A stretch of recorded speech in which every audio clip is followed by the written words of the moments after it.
নমস্কার বন্ধুরা, আজকে আমি আবার একটা রেসিপি নিয়ে চলে এসেছি। এর নাম হচ্ছে ভরওয়া করেলা। এটা খেতে খুব টেস্টি, বানানো খুব সহজ। সবচেয়ে প্রথমে তেতো করলাগুলোকে ভালো করে ধুয়ে এটা উপরকার একটা লেয়ারটা ছাড়িয়ে নিতে হবে। যে কাটা কাটা লেয়ারটা হয় সেটা ছাড়িয়ে একদিকে রেখে নিতে হবে। এটা চলবে না, এটাকে সাইডে রেখে নেবো, এটা পরে কাজে আসবে। তারপর তেতো করলাকে মাঝখান থেকে এটা চিড়িয়ে নিতে হবে। চিড়িয়ে তোর বিচনগুলো সব বের করে ওটাও সাইডে রেখে দিতে হবে। ওটা কিন্তু ফেলে চলবে না, ওগুলো পরে সব কাজে আসবে। দিয়ে সবগুলোকে এরকম করে ভেতরটা এদের খালি করে দিতে হবে। দেখতে পাচ্ছেন কীভাবে খালি করা হয়ে গেছে। একটু করে চিড়িয়ে পরে করতে হবে ওটাকে।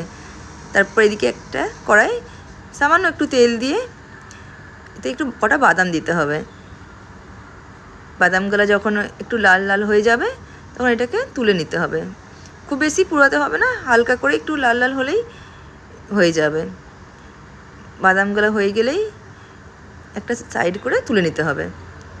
তারপর এর মধ্যে একটু আদা কেটে রাখতে হবে, ওই আদাটা কড়াইয়ে দিয়ে দিতে হবে।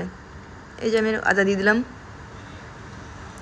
এরপরে যে আমি ছাড়িয়ে রেখেছিলাম তেতো করলার খোসা আর বিচনটা, সেটাকেও এর মধ্যে দিয়ে দিতে হবে। তেতো করলা কোনো জিনিসই ফেলা চলে না, কিন্তু তেতো করলা ভীষণ উপকারী শরীরের জন্যে, সেই জন্য আমি সবটাই ব্যবহার করব।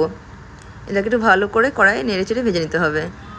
তার মধ্যে পরিমাণ মতো নুন, হলুদ সবটাই, আর একটু গুঁড়ো মশলা দিতে হবে। যেহেতু আজকে এটা নিরামিষ বানিয়েছি সেই জন্য আমি তো পেঁয়াজ রসুন ব্যবহার করতে পারিনি। আর এইদিকে তেতো করলাতে একটু লবণ মাখিয়ে ভালো করে লবণ মাখিয়ে পরে এটাকে আমি একটু স্টিম করে নেবো ওভেনে। এই 2 মিনিটের মতন স্টিম করে নেবো। এতে একটু তেতো করলা সফট হয়ে যাবে, যাতে আমার স্টাফ করতে সুবিধা হবে। আর এই পাশে আমার কড়াই এগুলো সব ভাজা হয়ে গেছে, খোসা বিচনগুলো। একটু তেতো করলাটা এটা ভালো করে ভাজতে হবে, তার মানে একটু তেতো লাগবে পরে আবার। এটা একটু কাঁচা গন্ধ চলে গেলে এটা আমি নামিয়ে নেব।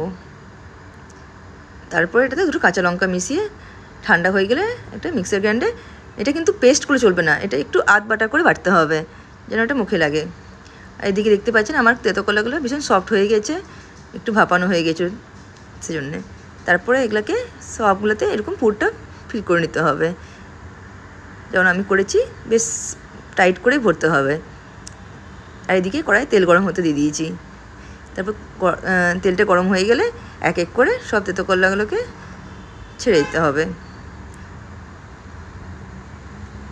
তারপর এটাতে ঢাকা দিতে হবে আর গ্যাসের ফ্লেমটাও স্লো রাখতে হবে। এখানে একটু টাইম লাগবে, তো একটু আস্তে আস্তে করলেই এটা ভালো হবে। দেখতে পাচ্ছেন কেমন এক পাশটা আমার হয়ে গেছে, কিন্তু এটা টাইম লাগবে। 10 থেকে 15 মিনিট এটা আস্তে আস্তে করে ঢাকা দিয়ে ভাজতে হবে। এটা যতটাই ভালো ভাজা হবে খেতে অতটাই ভালো লাগবে।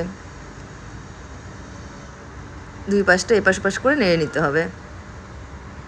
এটা আমাকে আরেকবার ঢাকা দিয়ে এটাকে ভাজতে হবে, এই কালারটা যতক্ষণ না চেঞ্জ হয়েছে। এই যে এবার একটু কালারটা চেঞ্জ হয়ে গেছে, এবার এটা বেশ ভালোভাবে ভাজা হয়ে গেছে।